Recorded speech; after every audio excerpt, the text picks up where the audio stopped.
Good morning student. Welcome all to our video lecture of environmental study. This is the part 2 of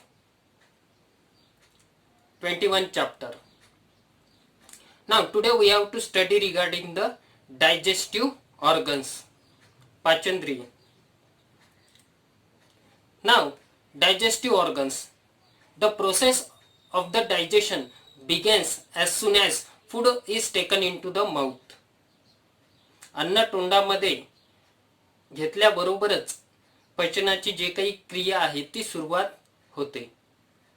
the teeth, tongue, saliva all help to convert the food into the soft moist ball that are called as bolus, which is easy to swallow. The bolus passes into the esophagus into the stomach. तोंडातील दात, जीभ आणि लाळ या सर्वांच्या क्रियेमुळे अन्न हे गिळता येते आणि अशा ओलसर मऊ गोळा तयार होतो. तो आपण सहज गिळू शकतो. गिळलेला जो काही गोळा आहे तो जठरामध्ये जातो. आलं लक्षात? The stomach is shape like a bag. Here the food is churned. The digestive juices, they are in the stomach, bring about some of the digestive processes. At the same time, some disease producing germs in the food is also destroyed. The food changes into the thin slurry into the stomach, and then it is passed into the small intestine. जठर या पिशवी सारखे जे काही इंद्रिय आहे यामध्ये अन्न गिळलेले जाते आणि जठरातील पाचक रसामुळे काही जे काही पचन क्रिया आहे ती घडत असते आणि अन्नातील काही रोग जंतू नष्ट होतात. येथे अन्नाचे एक पातळ गिरीसारखा जे काही पदार्थ आहे ते रूपांतर होते, खिरीसारखे रूपांतर होते आणि नंतर ते पुढे लहान आतड्यामध्ये ढकलल्या जाते. The small intestine is of an adult is about 7 meters long. It bring about the several digestive processes. The secretion of the some glands also help the process of the digestion. As a result of this process, the certain substances are produced. They are useful to the body and they mix with the blood and the small intestine. They are absorbed into the blood. The remaining substance are passed into the large intestine. प्रौढ व्यक्तीमध्ये लहान आतडे हे सुमारे 7 metre लांबीचे असतात. आतड्यातील जे काही पाचक रसामुळे अन्न पचनातील अनेक पचन क्रियेमध्ये अनेक क्रिया घडून येतात. इथे काही ग्रंथीचे सर्वांना स्त्राव होतो व पचनास मदत होते. पचनातून शरीराला उपयुक्त असे पदार्थ तयार होतात व ते रक्तामध्ये शोषले जातात आणि उरलेले पदार्थ मोठ्या आतड्यामध्ये जातात. The large intestine of an adult is about 1.5 meter long. Here much as the water in the remaining substance is absorbed into the body and the feces or the stools are formed. प्रौढ व्यक्तीमध्ये, वयस्क व्यक्तीमध्ये मोठे आतडे सुमारे 1.5 metre लांबीचे असतात. उरलेले पदार्थ असलेले पाणी इथे शरीरामध्ये शोषले जाते आणि विष्ठेची निर्मिती होते. The faeces are collected into the rectum for the some time and later on they are expelled from the body through the anus. The undigested harmful substance that are necessary for the body, they are expelled from the body through the excretory system. आलं लक्षात? कळालं? Now the insufficient of the water necessary for the process of the digestion to takes place properly, as well as for the food to keep moving through the alimentary canal. If one does not drink enough water, one becomes constipated and one passes hard stool or does not pass it regularly. अन्न पचनाचे जे काही काम आहे हे होण्यासाठी, तसेच अन्नाच्या त्या प्रोसेसमध्ये अन्न पुढे ढकलण्याकरिता, सरकण्याकरिता, राहण्यासाठी पुरेसं पाणी गरजेचं असते. आपण पुरेसं पाणी जर शरीराला मिळालं नाही तर बद्धकोष्ठताचा त्रास होऊ शकतो, म्हणजे शौचालयाला त्रास होतो. तसेच the diseases or the disorders are created in the body. Now the upper end of the both of the esophagus and the windpipe opens into the throat to the each other. When the food is swallowed into the windpipe, that remains closed, but when we eat food in hurry, the food may enters into the windpipe and it causes to choke on it, and that is the reason why we must not eat in hurry. We must also avoid speaking, eating at a same time. अन्न नलिका व श्वसन नलिका या दोन्ही सुरुवातीचे टोक घशामध्ये एकमेकांच्या जवळ असतात. अन्न जेव्हा अन्न नलिकेमध्ये जाते तेव्हा श्वसन नलिका काय होते, बंद राहते. घाईघाईत जर अन्न खाताना ते श्वसन नलिकेमध्ये जाऊन आपल्याला अडचणी निर्माण होतात किंवा ठसका लागतो. म्हणूनच अन्न खाताना घाई आपण केली नाही पाहिजे, तसेच बोलणे सुद्धा टाळले पाहिजे. Now if we want healthy teeth, we need to look after them. Every tooth has a covering of a enamel which protect the delicate inner parts of the tooth. The enamel is the hardest substance in our body, but if we do not keep our teeth clean, even this enamel corrodes and teeth decay. चांगले दात हवे असल्यास त्यांची नीट निगा राखणं, काळजी घेणं आवश्यक किंवा महत्त्वाचं असते. तोंडातील प्रत्येक दातातील इनॅमल नावाचा पदार्थाचे आवरण असते. इनॅमल हा शरीरातील सर्वात टणक पदार्थ आहे. त्यामुळे जे काही दाताची आतील नाजूक भागाचे रक्षण होते, परंतु दात नियमितपणे स्वच्छ न केल्यास हे इनॅमल नष्ट होते व दात किडतात. While having our meal, we enjoy many different tastes and flavors. We sense different them using our tongue and nose. But sometimes we find that the food items taste or smells bad. It may become food is spoiled.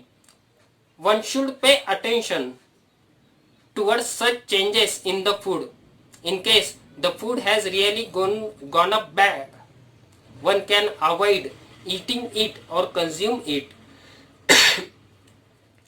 जेवताना आपण अनेक स्वादिष्ट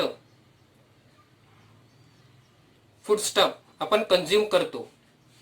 जिभेने चव व नाकाद्वारे पदार्थाचा वास आपल्याला कळतो, परंतु काही वेळा काही पदार्थांचा वास किंवा चव नेहमीपेक्षा वेगळा आल्यासारखं आपल्याला जाणवते.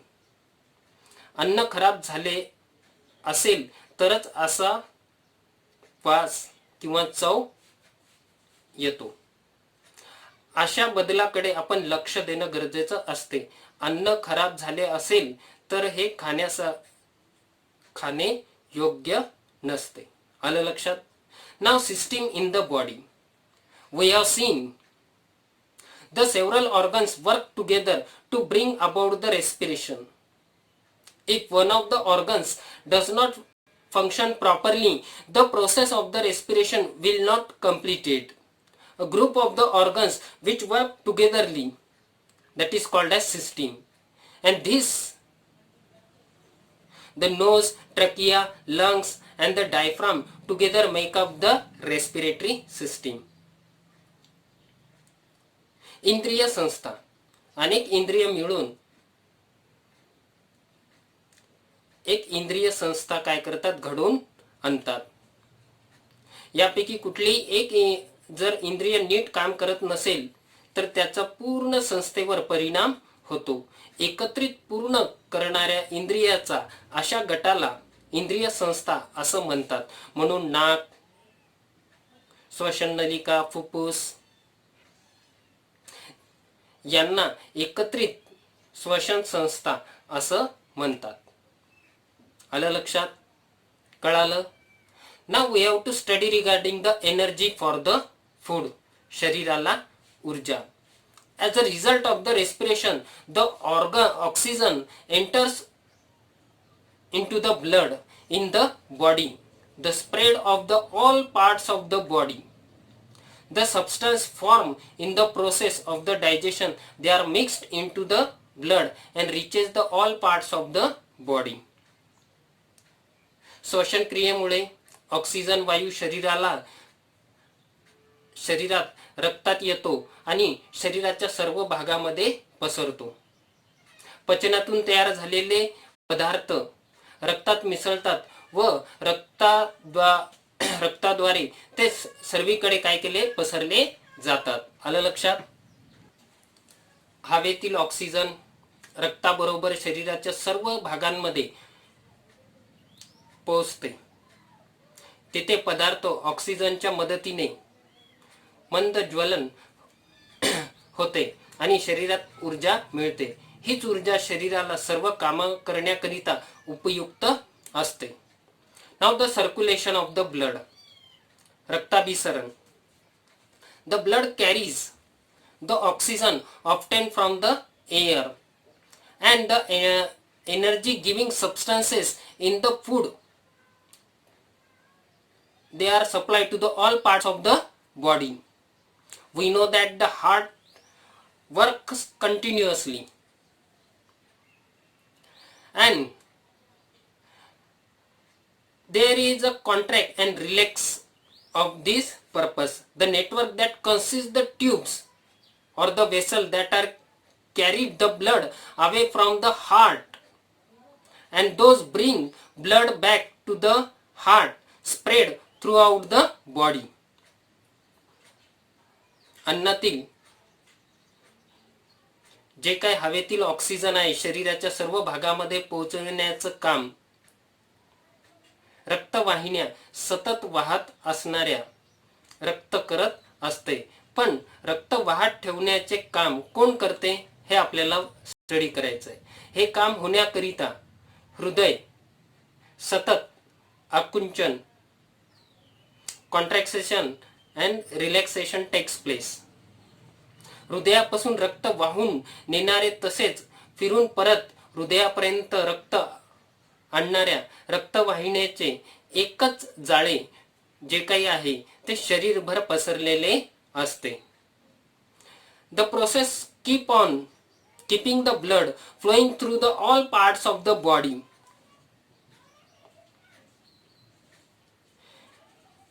The process of keeping blood flowing through the all parts of the body is called as blood circulation. शरीरात रक्त सतत फिरत ठेवण्याच्या क्रियेला रक्ताभिसरण असे म्हणतात. आलं लक्षात, कळालं. Now we have to study regarding the nervous system. The function of the respiratory, circulatory and digestive system are vital for the body. They have to be carried out continuously. There are some tasks that we carried out only when we like, for example, speaking, running, studying, playing, etc. We have to learn that the coordination means paying attention to the all different parts, different functions, ensuring that all occurs at the right time and the right manner.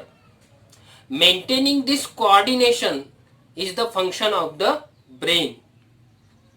There is a network that connect the brain with all different parts of the body. This network of the nerves carry the message to and fro between brain and all parts of the body. The brain and the network of the nerves together called as nervous system. And the nervous system function the coordination of all bodily function. चेतासंस्था, श्वासपटल, हृदय, पचन संस्था यांची कामे शरीरासाठी इतकी महत्त्वाची असतात की आपल्याला कळत न कळत ती दिवस रात्र सुरू राहतात. काही कामे आपण आपल्या इच्छेप्रमाणे हवी तेव्हा करतो. उदाहरणार्थ बोलणे, धावणे, अभ्यास करणे. या सर्व प्रकारच्या कामावर लक्ष ठेवून ती योग्य त्या वेळी योग्य त्या पद्धतीने होतात याची खात्री करणे याला समन्वय साधणे असे म्हणतात. हे आपण पाहिलाय. असा समन्वय साधण्याचे काम मेंदूचे असते. मेंदू आणि शरीराच्या विविध भागांमध्ये सतत संपर्क असतो व त्यासाठी हे एकमेकांना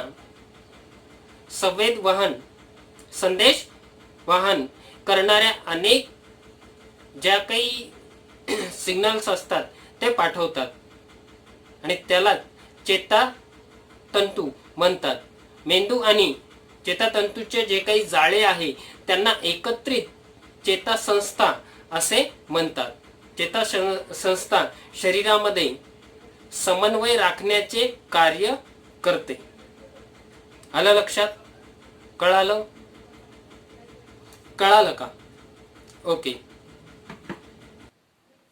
now drinking alcohol has many ill effects on the body. It affects the nervous system, leading to the loss of the control of the movement of the body and the lack of the coordination on the body. That is why it is dangerous to drive after drinking alcohol.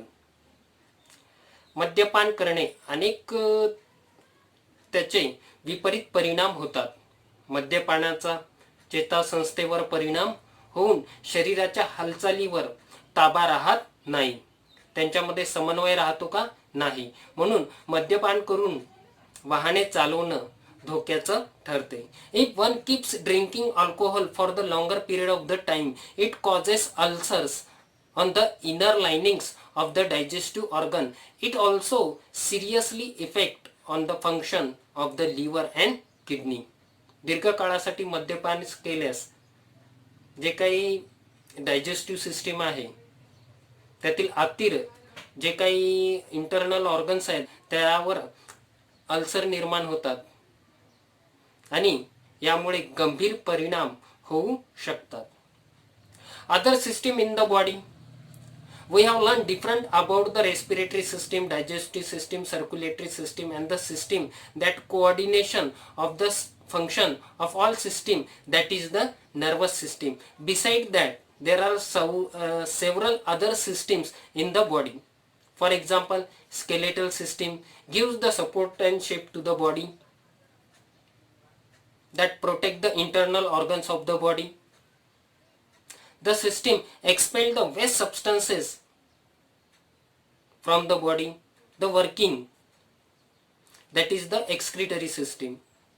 The working of all system is extremely complex process, but it is important to have information about them. शरीरातील इतर काही संस्था, that